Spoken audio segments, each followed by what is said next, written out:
I always thought I had the kind of marriage people envied.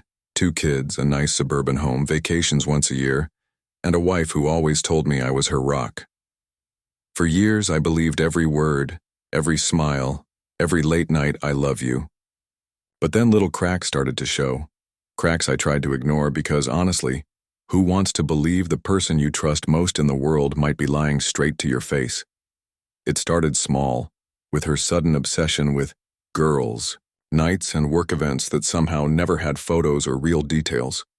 She would come home late smelling faintly of perfume that wasn't hers, not the kind she wore anyway. At first, I told myself I was being paranoid. I blamed the stress from work, long hours, maybe even jealousy. But then there was that one Saturday morning. She told me she was meeting her friend Claire for brunch. 2 hours later, I got a weird gut feeling, so strong it made me grab my keys and follow her car from a distance. She didn't head toward the usual cafe she always claimed to go to.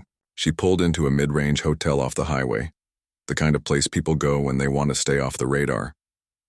My stomach dropped. I sat in my car for almost half an hour, watching her step inside like she belonged there. I didn't have proof yet, but my heart knew. That day I drove home in silence, replaying every "I'm working late" and every "it's just the girls" in my head. Over the next few weeks, I turned into a detective. I checked her phone when she showered, always cleared, no texts, no calls like she was wiping evidence. But then I caught something. A hotel receipt tucked deep in her purse, dated the same night she told me she was at a friend's birthday. My hands shook so badly I could barely hold it. That was the first real proof, and it lit a fire in me. I couldn't just confront her blindly. I needed undeniable evidence, the kind that would burn every excuse she could possibly make. I started planning like I was in some kind of crime show. I installed a small GPS tracker under her car seat, the kind you can buy online with no questions asked. Every time she left for her so-called work dinners, I'd check my phone and watch her little dot drift right back to that same hotel. It wasn't random, it was routine. Once I even drove there myself, parked 2 blocks away, and waited. I saw her walk in with a man. He wasn't particularly handsome, not someone who looked like he could sweep her off her feet, but he had something. Confidence, maybe money, maybe both. They didn't touch much in public, but I caught him brushing her hand as they slipped through the sliding doors. I sat there gripping my steering wheel so hard my knuckles turned white. Rage doesn't even describe what I felt. It was betrayal mixed with humiliation, the realization that everyone probably thought I was a fool. I couldn't eat, couldn't sleep. Every laugh she gave me at dinner, every kiss before bed felt like poison. I wanted to scream at her, but I bit my tongue. I wanted her to believe I was still clueless because my revenge needed to be perfect.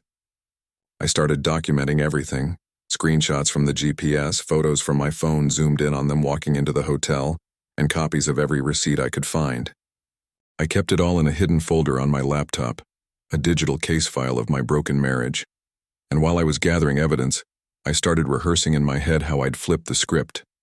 See, cheaters expect confrontation. They expect tears, maybe screaming.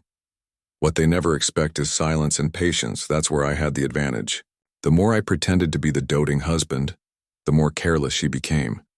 She even started coming home with hotel-branded pens and keycards, as if she'd stopped caring whether I noticed. That's when I knew the endgame was near. When the day came, it was a Saturday, exactly 1 month after I first followed her to that hotel. She told me she was spending the day at a spa with Claire. I smiled, kissed her cheek, and told her to enjoy herself. The second she left, I drove to the hotel. I'd already called ahead, pretending to be her husband who had lost our reservation details. The front desk, not caring much, confirmed her name and room number. I didn't barge in like some jealous cliché. No, I was smarter. I had a small GoPro hidden in my bag, and I recorded myself walking the hall, zooming in on her room door. I left the camera propped against the wall, perfectly angled, then knocked.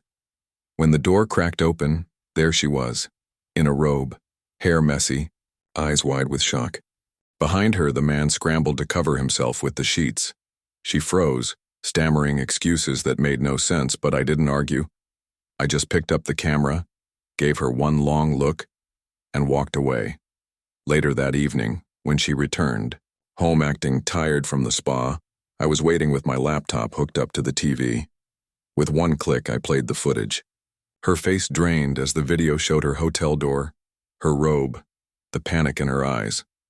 She begged, cried, swore it meant nothing. I didn't yell.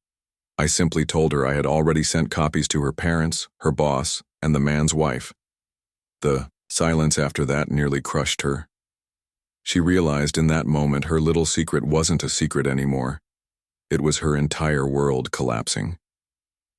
She tried to apologize, but I cut her off and handed her divorce papers I'd had ready for her. Weeks. Watching her hands shake as she signed them was the coldest satisfaction I've ever felt. I wasn't the fool anymore. She was. And the best part? I didn't just expose her.